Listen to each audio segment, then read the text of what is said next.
Did you know that much of the Bible was written by 3 murderers?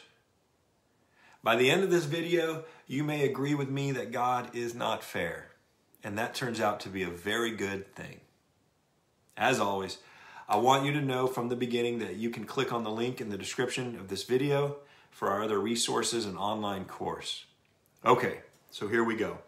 If we want to take the trajectory of Scripture seriously, we can see that a major theme of the Bible is God's grace. He pours His favor on the just and unjust. The whole first huge section of the Bible is attributed to Moses, who killed an Egyptian. Then we have David, who wrote many of the Psalms and has his life chronicled in several Old Testament books. He committed adultery, and then he ordered the killing of the woman's husband. And then there's Paul, who was originally Saul. He led the persecution and oversaw the death of Christians before his conversion. Paul is also credited for writing much of the New Testament. So let's not forget that most of our Bible that we have today is attributed to 3 murderers. These are the messengers of God we depend on. So if you're looking for a fair God, you won't find him in the Bible. Now, in case people weren't quite getting the point though, Jesus told a parable recorded in Matthew 20 of the workers in the vineyard. In the story, a landowner goes out to hire laborers for his vineyard. Throughout the day, he brings on workers at 9 a.m., noon, 3 p.m., and again at 5 o'clock. Some workers toiled all day, some half of the day, and still others worked only a few hours as part of the late shift. Now, to be clear, these workers hired at the end were not coming from other jobs. They were doing nothing the rest of the day.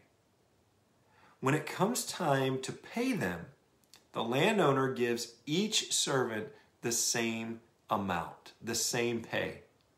Now, this does not sit well with us. It is not equitable. It is not fair. And that's the point. Jesus is wildly unfair.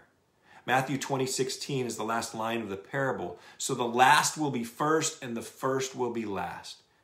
Honestly, we should be glad, because just as we are the lost sheep that the shepherd searches for in another Bible story, we are also the last ones hired. It's only people who feel like they are the first in line for God's salvation because of something they've done. Those are the only ones that will have a problem with this way of doing business.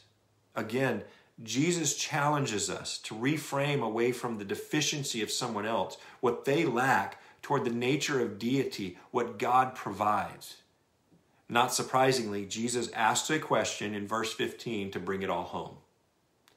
Are you envious because I am generous? Jesus is not fair. Thanks for watching. If you want to find out more about this topic or other resources, then click on the link in the description for this video. I hope you have an awesome day.